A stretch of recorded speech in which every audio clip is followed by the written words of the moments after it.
This is Barbas, just doing God's work. Dante, get out of there! You're in danger! Hello there, Seraphim17 once again. This is my DMC, Dante Must Die Difficulty video walkthrough. This is mission 17, this is the Furnace of Souls. This is my least favourite level on the game, and it's because of this. For some reason they thought it would be a really good idea to have a massive platforming section contributed and assisted with environmental damage in between platforms. And it makes a lot of sense with the context of the game, but I just don't think it makes for a very enjoyable level. It's also filled with a lot of large arena fights, large gauntlets of enemies. It's a filler level for me, in my opinion. It adds nothing really to the story, and you might have noticed right now that the story's definitely slowed down. But, I don't know, this level just feels a little bit out of place. But that doesn't mean it's not fun in certain respects. I personally don't like it that much. There's an achievement for doing it all without taking any fire damage. I would recommend taking your time with that, because it's quite a long level. This video's 20 minutes long, so it takes a while to do on this difficulty. But that's just because some of the fights are long as tits, and this chair's doing my head in. Goodness me. Crack, crick, goddamn Poundland trash. But as we find ourselves combating another angel enemy, you also get to the point where you realise there really isn't that many combos in this game. And that's a shame. That is all. So continue going forward. There's going to be a lot of jumping, a lot of whipping between areas. I think this game's equivalent to a hellish area, because all the games have kind of had some kind of hellish, demon new. This is a bunch of Stygians with a rage. It's an elemental rage, and lo and behold, it's the element that is the least fun to use. And as if he hit me with that bullshit. That's very strange. So what I'm trying to do here is I'm trying to catch him with the circular saw attack, because it's the most powerful move in the game when it comes to trapping enemies, especially when you're coming up against the standard Stygians. I should probably pull these towards me, which I'm probably going to do in a moment once I hit this again. Yep, there it is. There's the pull. There's the combo. And a really good strategy for building points is probably do the demon dodge, get your rank to triple S, and then do what I'm doing now. And it'll probably make the style meter just slam up if you can get all the enemies together and continue to build combos into 40, 50, 60, all that kind of territory. And the multiplier you're going to get will be insane. And he hit me again, the bastard! So yeah, not the highest level of skill being displayed here, but still competent enough to beat it, and that should definitely be inspiring to anybody struggling.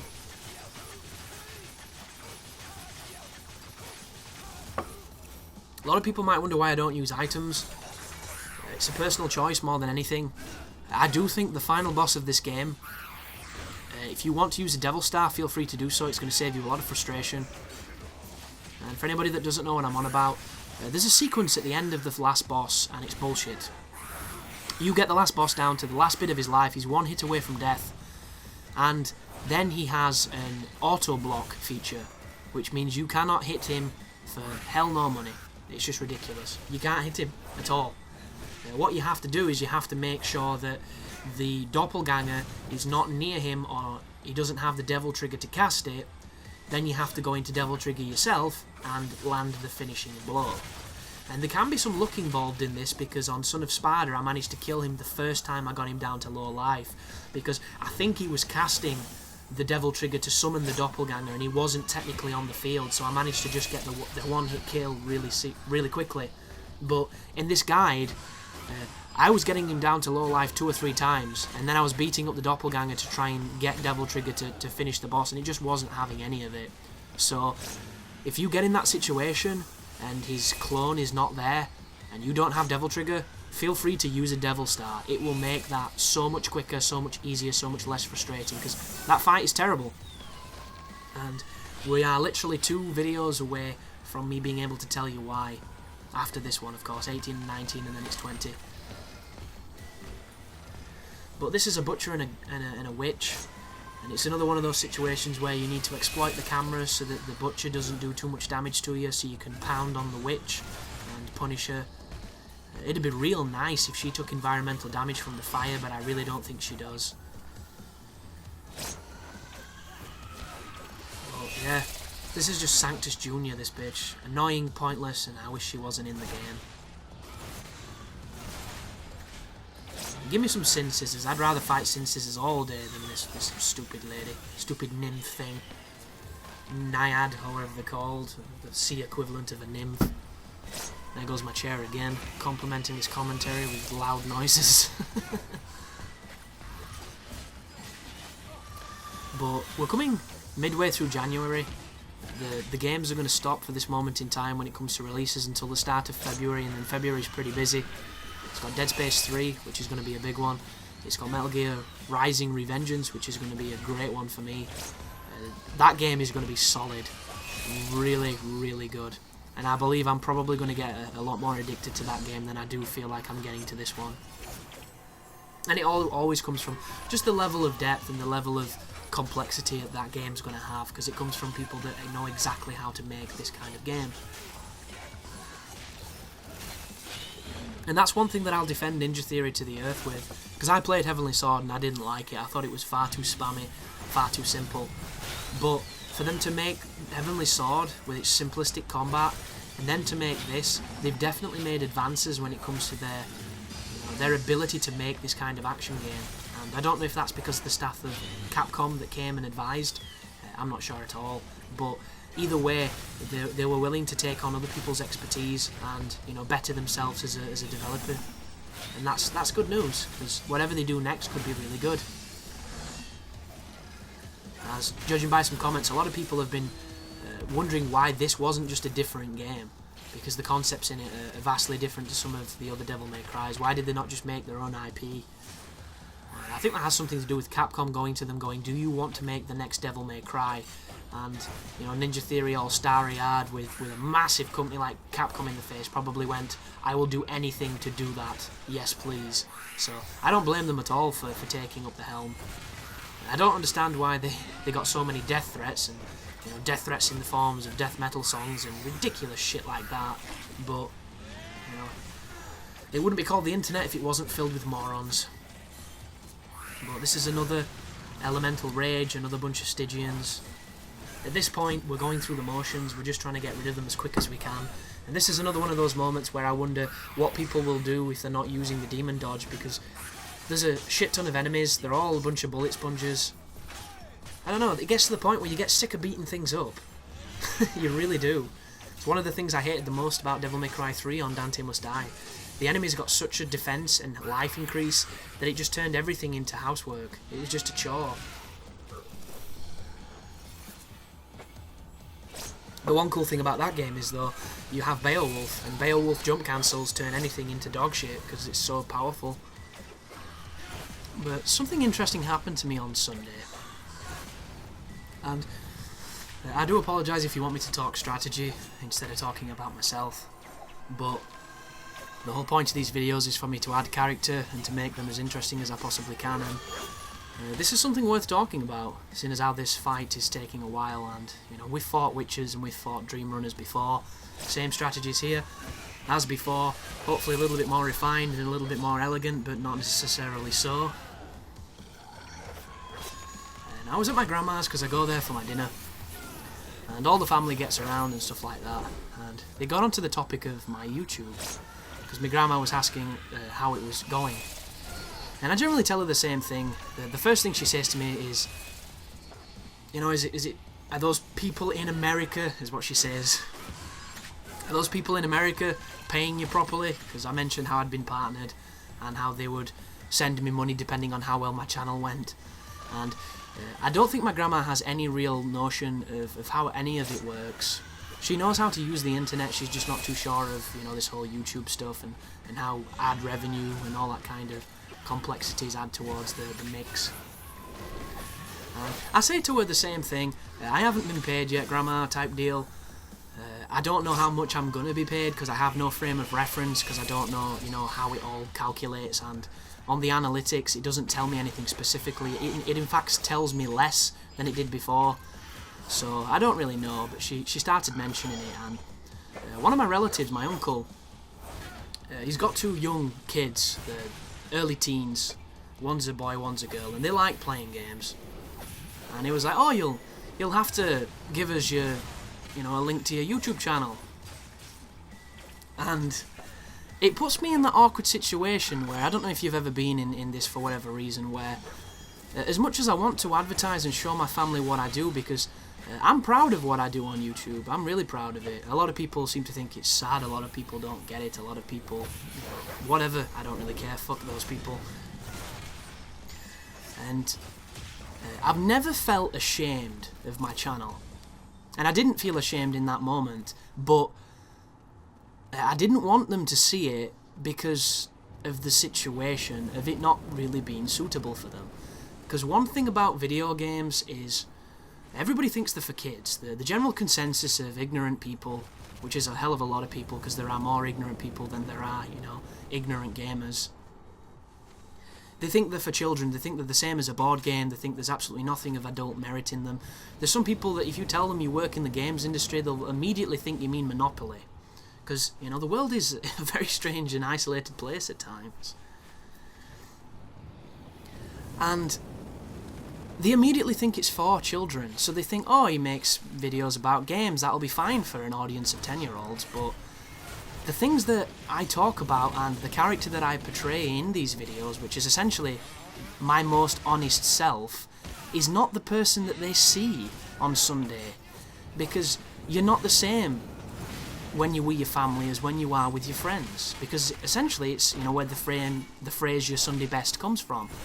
Like, if I swore at my grandma's, I'd probably get kicked out. And it's one of those things where I know my grandma doesn't like cursing, so I don't curse around her. And, not a lot of the family do curse. I assume they curse when they're away, but in front of everybody, there's not that much cursing that happens. And, we talk about a lot of things. We talk about things that a lot of families might not talk about, but they don't talk about them with the, shall we say, the severity or the brutality that I will cover a topic on a commentary. Because I am not easily offended by anything, and it takes a hell of a lot of components to come together to make me feel uncomfortable in any situation. I don't care. And it's not because, it's not for a lack of emotional care, it's just because I don't find it offensive, stigma, that's completely different, that's religion, wow. I don't find any of those usual stereotypes or those undertones. To me, it's just a topic. It's just like everything else.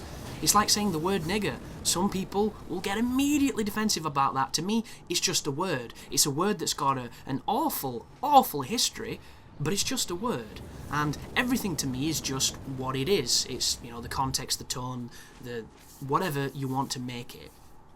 So, for me to advocate, my family, who see this innocent version of me, this quiet, reserved, polite version of myself, to go in and watch one of these videos, I don't know how they'd receive it. And once again, I'm not ashamed of it at all. I'm proud of it. I'm proud that I'm able to have this forum to interact with cool people. But I don't know how it'd get taken. So I literally said, I would love to link you to the channel, but I think it's a little bit unsuitable. I think they're a little too young for the content. And the excuse I gave was, I interact with a lot of people on YouTube, I put a lot of opinions out there, and my life is not very PG, so I do talk about things that are quite unsuitable. And I assume they got the gist, but it's one of those really awkward moments where I don't know what you could compare it to as. If you've done something like... my grandma doesn't like drinking. And I know I'm talking about my family here. There's probably people like, well, we don't care about your family. Well, fuck off. Watch someone else's channel. She doesn't like drinking, and she seems to have this illusion that she's never been drunk in her life, even though I've seen her swing off taxi doors after a couple too many brandies. She's she's a beautiful, intelligent, and stubborn woman. And she's great, and I love her. But she's been drunk, guys. Trust me. her husband used to brew wine in a bathtub from grapes. They've been drunk before. She's just got a selective memory, and she wants to go to heaven. So she says she's never been drunk, so if you ever mention that you've been out on the weekend and you've had a bit to drink, it always turns into the inevitable, oh, kids these days, drinking too much, drinking for the sake of numbers, stomach pumps, alcohol poisoning, it doesn't make any sense, and all this type of stuff. In our day, we did this and this, and various other topics of this discussion.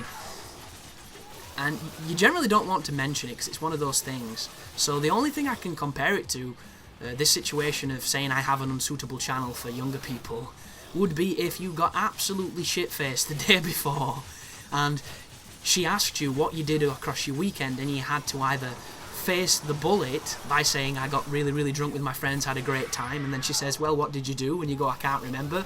And then she goes, well, I don't understand that at all, because if you can't remember you had a good time, how do you know you had a good time? Which is a very logical way to look at it. Or you lie, and I don't like lying. I hate lying. I would rather be the friend who calls you a dickhead to your face out of love than the guy that talks behind your back all the time, because I don't see the point. And it does get me into some interesting situation with friends, because turns out people are quite catty when they want to be, and anyone who's ever accused me of being catty, I've repeated exactly what I've said to their face, because it makes no difference to me. But it was just an interesting moment where I suppose you might have felt shame, or you might have felt like you should have felt shame, but I didn't want to, and it was a little bit uncomfortable, because they're interested in what I'm doing. They're interested, from a few perspectives. Like my uncle himself plays Call of Duty. He plays quite a lot of games, so to him, he might really enjoy it, and he might see a different side of me, which is a much more interesting side than he's seen when we have these family events. But it's just, you don't cross family and friends. You don't do that. You don't cross that line. It's a weird thing, and I'm not entirely sure what you would call it. It's almost like a contradiction, but I'm sure people know what I mean, and I'm sure you've had similar events happen to yourself about something. Like when I mention video games to my grandma, she thinks I spend every waking moment in my bedroom staring at a television, and she thinks that it's making me a less functional member of society, and ultimately harming me, and I'm inevitably gonna start a shooting spree on top of a clock tower with an automatic rifle. Which she thinks that because that's what the media portrays it as. And my grandma doesn't watch a lot of TV, but she's extremely old-fashioned, and I think that's just a sign of the age, really, because I have some of the most crazy conversations on Sundays when I go down there and I see all that side of the family, because they're all very similar in the ways of thinking. And the best part about it is they're all extremely religious, and they're all very traditional with religion. So when I talk about these subjects that I don't understand, and when I bash on religion, it's not because it comes from ignorance. It's because it comes from being immersed in it so much that I've shaped my own opinions, and my opinions differ to that of my family. And we talk about some really crazy things, and some of the opinions that get expressed by people that I respect, by people that are intelligent, that are much older than me, much wiser than me, but at the time you just kind of think, how the hell do you even say that? Because marijuana, I started listening to Joe Rogan, and anyone who's watched Joe Rogan knows that he used to be completely anti-drugs, and then his comedian friends got him into them. They showed him, some of the more truth, some of the more science, and some of the more covered up areas of this herb that grows on the planet. And there's a lot of very interesting misinformation around that particular drug, for various reasons that I'm not going to go too deep into, because the video's coming quite close to an end. And I'm the same. I used to be a very anti-drug person, until I started researching a little bit more into it, and pretty much every single free-thinking, interesting person that I look up to for inspiration, be it in, you know, the field of metaphysics or literature or anything really, prose, it doesn't matter. All the great creatives that created, invented, aspired to be better, and thought outside of the box, or thought in a very, very controversial manner in a time when sometimes it was often a crime to do so, they were all experimenting with hallucinogenic drugs. Not necessarily marijuana, but a lot of them were tripping balls. A lot of musicians, a lot of comedians, a lot of people that I respect have got a very healthy respect for these compounds that exist on the earth that people for thousands of years have been indulging in and have been seeing visions. And it changed my perspective on that type of stuff. And I've never really done drugs. It's one of those things where I don't really need them. And there's a part of me, thanks to a lot of the propaganda and a lot of the stuff that I've been exposed to, that is prone to fearing them, prone to fearing the addiction, even though a lot of the addiction is complete and utter propaganda to effectively be a smear campaign against these things, and to govern fear and to make people, you know, irrationally fear something that is essentially opening people's mind and widening perspectives to, you know, to different planes of thinking. And to me, that is the ultimate, you know, the ultimate strive, the ultimate goal, to think on a different plane. And I've never done, you know, any of those kind of drugs, and I don't know if I will. There's a part of me that wants to because I'm curious, but there's also a part of me that doesn't think I need to. And some of the statements, getting back to the point, because I kind of went off tangent, that my family say about drugs are wrong, are factually wrong, and they're all inherently learned from the propaganda stuff that happened during the 70s, which completely demonized drugs, because it would have put the paper industry out of business, and there was companies that didn't want that to happen, all because marijuana is associated with hemp, and hemp is one of the most durable and amazing materials you've never heard of, because it's been completely smothered by the fact that it does everything better than the stuff we're already using, but it doesn't make as much money. And there are a lot of people that are far too interested in their investments to innovate. And if you don't know anything about hemp, search for it, get some documentaries, educate yourself, because it is a fascinating substance. And it does open your eyes to a lot of the lies that have been woven, but always be aware that there are two sides to every story, and just because you're watching something that's counterculture and going against the considered norm does not necessarily mean that that is true, factful, and unbiased, because a lot of the times they're extremely biased. So, you know, form your own opinions, and critical thinking is always best. But thanks for watching, guys. That was a long video. The ones following are nowhere near as long as this one. We're coming towards the end of the game. I hope the guide's helping. I hope it's been entertaining. And you take care now.